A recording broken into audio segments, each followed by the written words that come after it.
Well, this holiday season, as millions of travelers pass through our airports, they may have noticed a change. Major portions of LaGuardia Airport have been rebuilt, and soon similar modernizations will come to JFK. Lori Stokes sat down with the woman behind these architectural modernizations, Cheryl McKissack. She's the president and CEO of the firm McKissack & McKissack, the oldest black-owned and female-run construction company in the United States.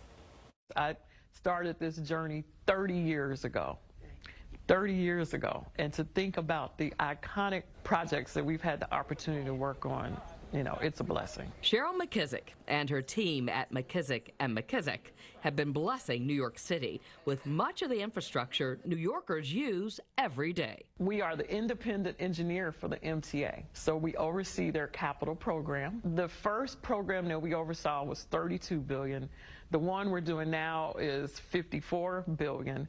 It includes East Side Access, 2nd Avenue Subway. When we look at buildings in New York, we can point to which ones that McKissack & McKissack did. If you want to talk about buildings, we can talk about Medgar Evers College. Medgar Evers built 2 brand new buildings, a social services building. We're currently building Coney Island Hospital. And Harlem Hospital is one of my favorites because we had to take murals off of the cinder block walls and restore them.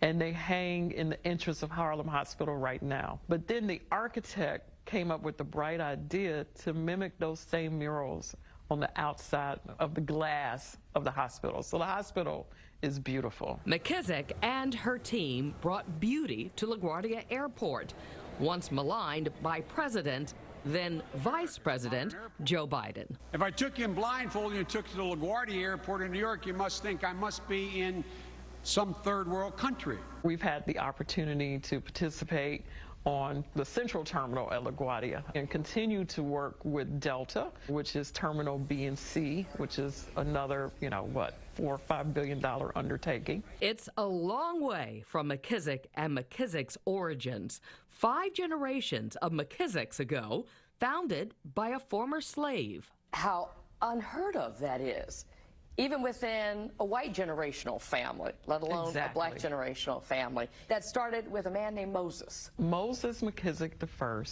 came to this country in 1790, and he was brought here by a slave master named William McKissack. That's why we have the McKissack name, like most slaves. He was taught the trade of making bricks, and eventually, at some point, he gained his freedom.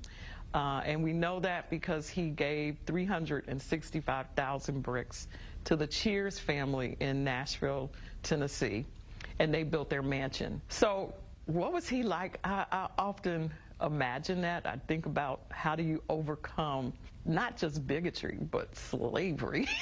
Yeah. Do you ever think about if he's looking down at you at this point, what he would think? I think about the fact that his DNA and his blood runs through me.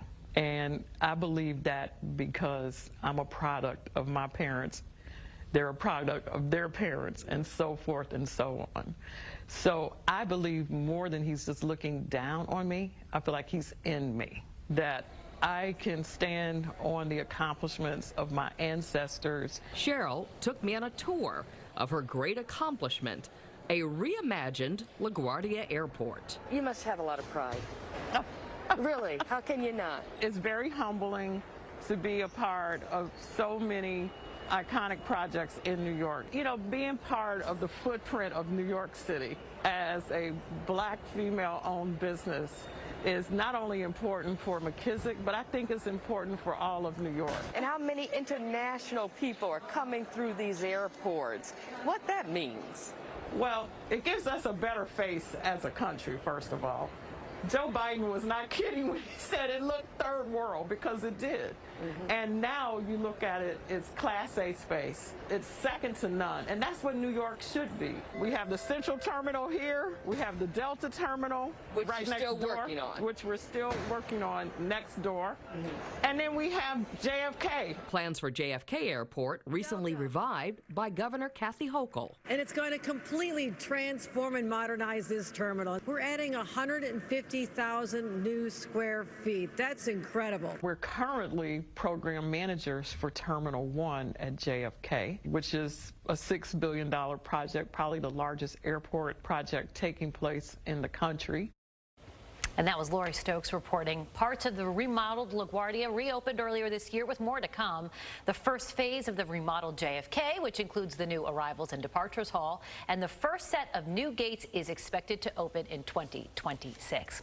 And McKissac's firm was also planning to work with a team of other black-owned companies to build Affirmation Tower near the Javits Center. But plans were recently put on hold by Governor Hochul. McKissack and her team say they are optimistic to get it done working with the governor.